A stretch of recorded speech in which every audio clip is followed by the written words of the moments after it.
Assalamualaikum warahmatullahi wabarakatuh. Selamat malam para pecinta Speakon Channel dimanapun berada. Semoga kita semua senantiasa selalu dalam lindungan Allah Subhanahu wa Ta'ala. Baiklah, malam ini saya sudah berada kembali di markas besarnya Mbah Maruto. Sugeng dalu Mbah. Sugeng dalu Mas. Rahayu. Rahayu. Pripun Pak Wartosi sehat? Alhamdulillah sehat Mas. Mas ngatemu kok dereng ketawis ini kok. Masih teng wingking. Oh, biasa. Nggih. Nggih Mbah. Pada pertemuan sebelumnya, tepatnya di part 1 nggih, kita sudah membahas dan memperdalam pemahaman kita mengenai sifat-sifat serta karakter air. Dan kami sekarang sudah semakin paham serta lebih mampu meningkatkan kualitas penyatuan pikiran Mbah dengan unsur air.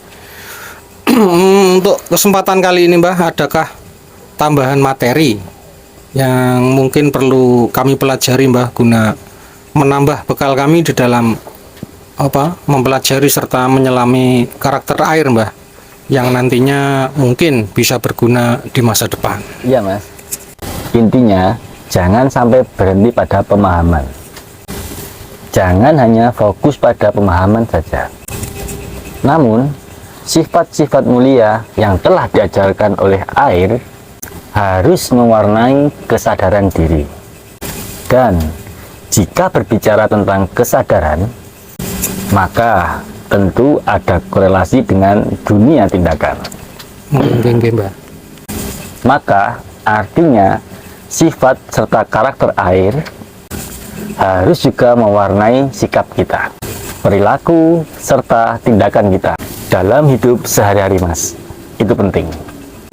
Tanpa adanya tindakan, maka kaweruh atau ilmu apapun hanya sekedar daun kering Mas. Istilahnya kitab garing, belum menjadi kitab teles.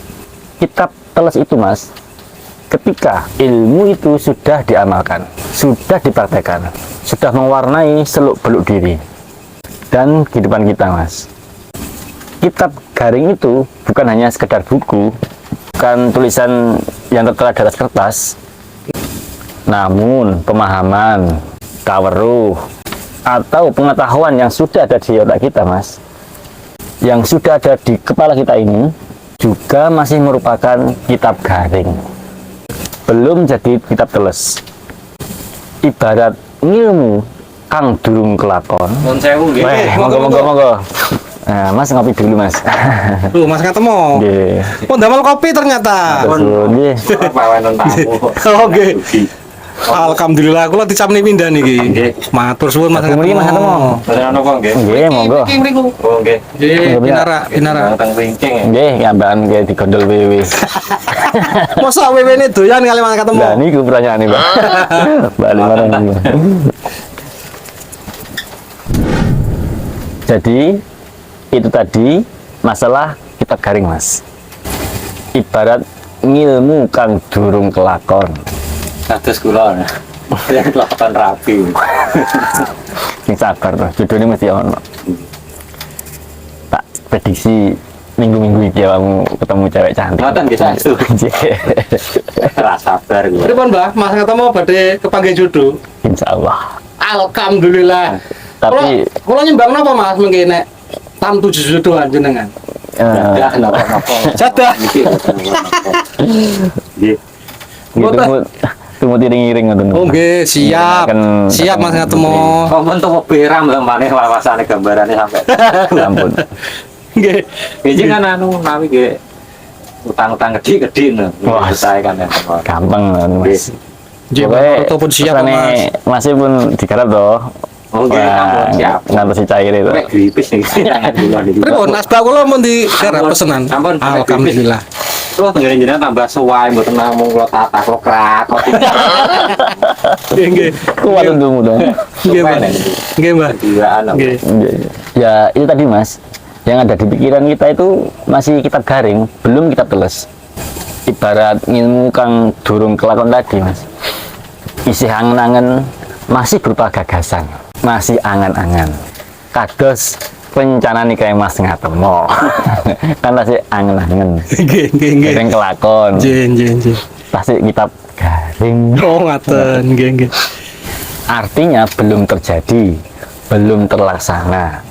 Sementara kitab teles, kitab yang sudah kelakon, yang sudah dijalani, yang sudah diamalkan. Ibarat ngilmu sing wis kelakon. Sebab kita sebagai orang Jawa tentu sudah paham dengan kalimat ngilmu iku kelakone nganti laku. Lekase kalawan kas. Artinya ilmu itu terwujudnya oleh perbuatan, terjadinya oleh tindakan. Jika masih sekedar angan-angan atau gagasan, dia belum menjadi apa-apa kecuali sekedar kaweruh atau pengetahuan belaka. Nah, kemudian lekase kelawan kas artinya Nggih. mulai karena niat yang sungguh-sungguh, bukan dilakukan karena iseng atau main-main, namun harus ada niat dan kesungguhan di dalam mengamalkan kaweruh tersebut. Maka demikian sang ilmu atau kaweruh bisa hidup, barulah mewujud dalam kasunyatan, dan barulah ilmu itu menjadi bermanfaat baik bagi diri sendiri maupun bagi lingkungan, serta bermanfaat juga bagi sesama. Dan ingat Mas, esensi dari sifat air secara garis besar adalah ketenangan, kesabaran, rasa maklum, rasa maaf, rasa belas kasih, kepedulian, dan tentunya mengalah karena telah lerem, telah sadar sepenuhnya, tidak lagi berapi-api, tidak lagi bergejolak tanpa kendali. Ya, kita sebagai manusia boleh sekali-kali berapi-api penuh semangat, namun tidak boleh tergesa-gesa, tidak boleh gerusa-gerusu, tidak boleh memaksakan diri terlalu jauh. Semangat yang berapi-api itu perlu dalam beberapa kesempatan, namun tetap harus dalam kendali yang baik. Kita harus menyadari diri dan hakikat hidup. Itu yang mesti mewarnai kesadaran kita, mewarnai sikap kita, mewarnai perilaku dan tindakan kita sehari-hari. Nggih, Mbah. Masnya pernah mendengar sebuah falsafah, Pripun, Mbah? sugih tanpa bondo, luruk tanpa bolo, sekti tanpa aji, lan menang tanpa ngasorake. Nggih. Pernah sepintas sih, Mbah, denger, cuman maknanya sih kurang jelas kula. Baik, coba saya jelaskan Mas ya. Nggih. Sugih tanpa bondo artinya syukur Mas. Orang yang pandai bersyukur akan menemukan rasa cukup, akan merasa cukup meskipun hartanya sedikit, hanya secuil jari tapi hatinya cukup. Sebaliknya, orang yang tidak mampu bersyukur akan selalu merasa kurang. Dia akan masih mencari lagi dan lagi dengan segala cara Mas, bahkan dengan cara yang jahat. Nggih. Ngomong-ngomong kopinya diminum dulu Mas. Monggo. Nggih, Mbah. Monggo Mas ketemu. Ayo Mas, diunjuk. Pripun kok sanjange kabare nasib jenengan kok panggah pripun? Bangga gitu bosok. Panggah bosok. Tapi kalau nggih pun ngamalaken kitab garing wau lho. Nggih. Pripun? Nggih pun ngamalaken dados kitab teles. Dados Pak dalu niku garing ngene. Tapi Pak injing ngoten nggih moro-moro teles. Niku kitab napa celana dalam? Ngoten bantal. Oh, bantal. Nggih. Ngiler jenengan, Mas. Menawi wong kula anu ngoten moro-moro nggih telet Mbah, bantal. murid jenengan kok kados ngaten. Dados niku sing terakhir napa kitab napa Teles. terus filosofi napa wae? Sing napa? Sing sugih tanpa bondo niku wae. Nggih, sugih. Kula sanget niku. Oh, Mas ngatemu banget. Nggih, tanggungan tok mboten gadah bondo panjenengan. Tapi merasa cukup. Nggih, cukup. Nah. Tapi nggih ngoten wong sertifikat nggih mlebet, BPKB mlebet, KTP mlebet. Sampai niki asal trik malen iku. Ijazah nggih mlebet. Mas, sampean benjing lah nikah jangan-jangan buku nikah mlebet pisan teng gadean. Nggih mungkin mboten. Sahat. Nggih ijazah napa nggih saged kula lebetaken kok. Payu, Mas. Nggih, anu saking rencang niku lho bibisi. Jenengan apa sekolah to? Nggih, rencang kula niku sing anu. Kula sekolah nggih mboten dong kok. Mlebet. Lulusan apa, Mas? Sempe kula. Napa? Sempe. Sempe. Nggih. Sekolah napa niku? SMP maksudnya, nggih. Nggih, nggih niku nawi. Astagfirullah. Gantos. Lho riyen jenenge sempe to. Nggih. Nggih, nah iki gantos SMP, Mas. SLTA, SLTP. SLTP. Oh, alah megantos to. Riyen sempe, Nggih, nggih. sempe. Astagfirullah. SMP. Nggih. Monggo Mas rekan Mas. Jenjeng, Mbak. Mas Pas ketemu. Mas Armo Nggih. guyon tak agak Nggih. Saya lanjutkan ya Mas ya. Jenjeng, Mbak. Itu tadi orang yang tidak bisa bersyukur.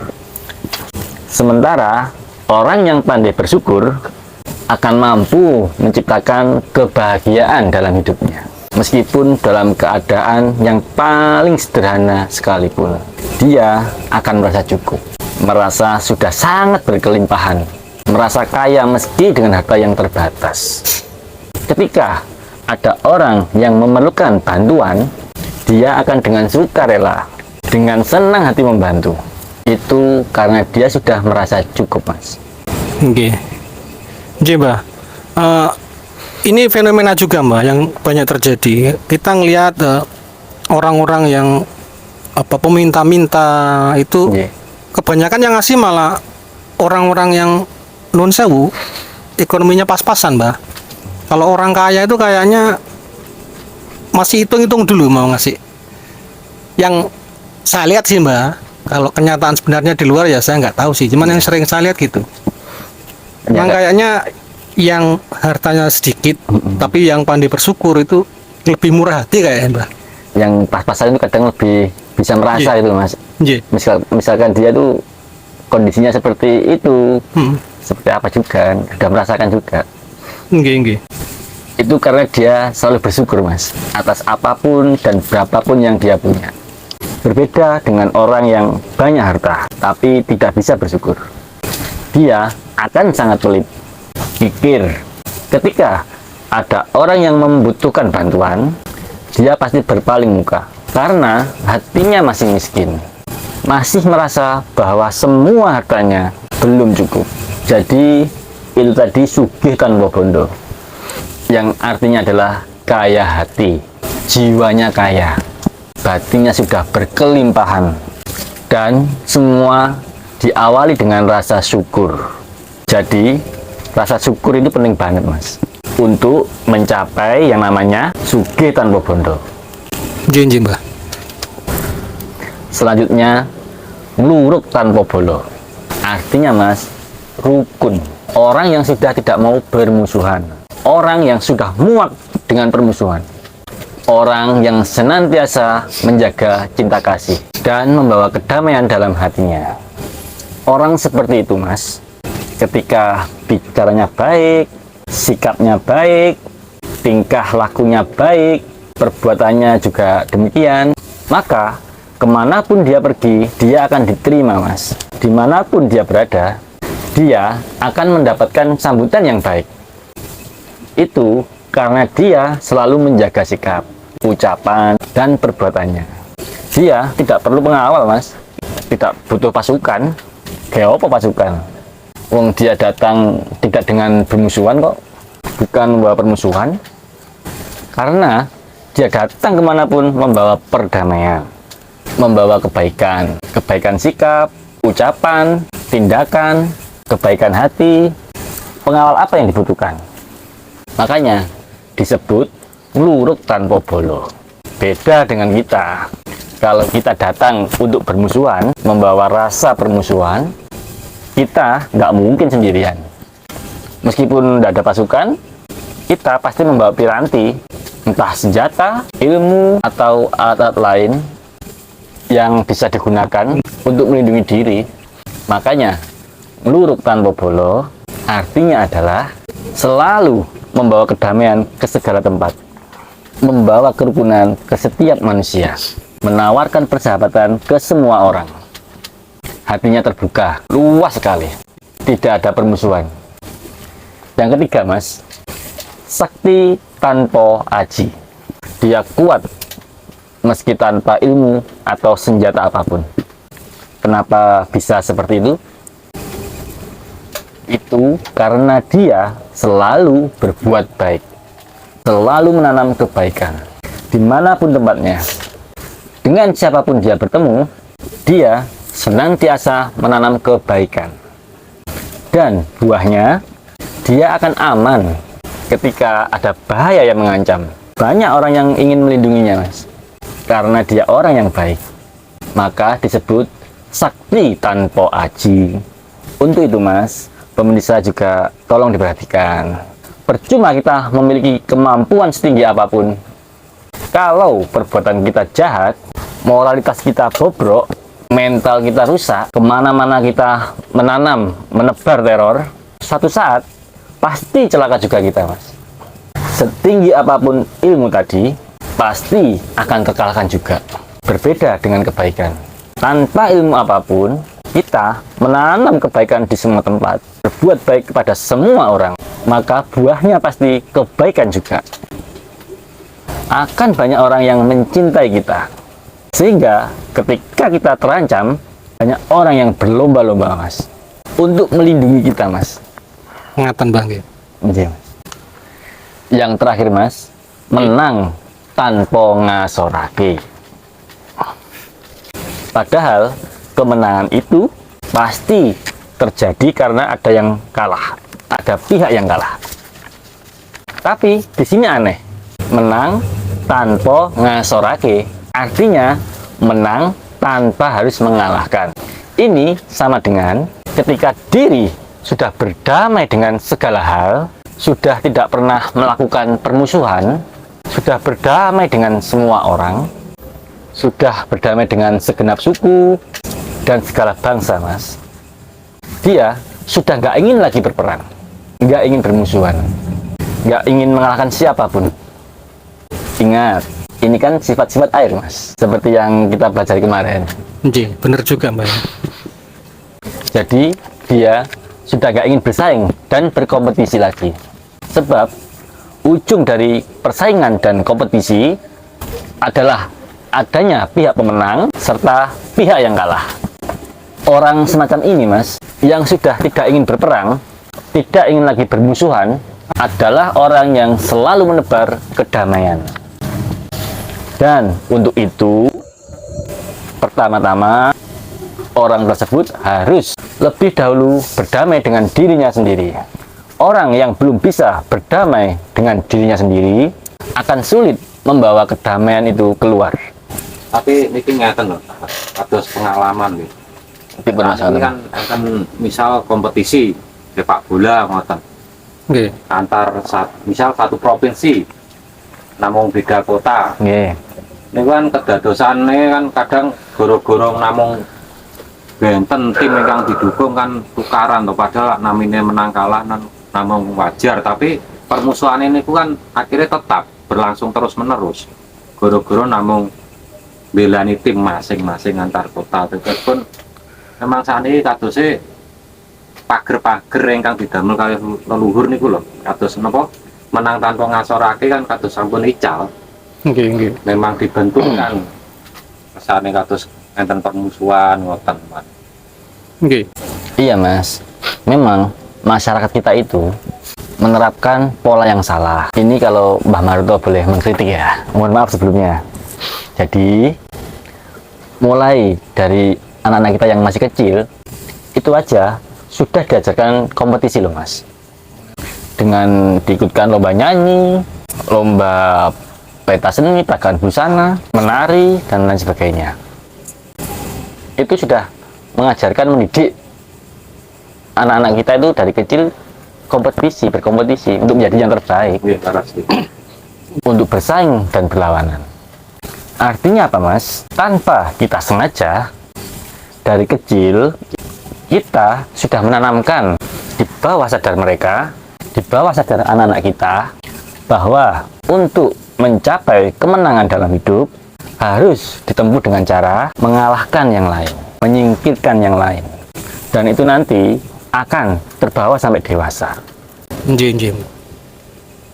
Jadi, menurut saya pribadi, sekali lagi, bukan kita terus menghakimi, menurut saya pribadi, itu pola yang salah, kurang tepat.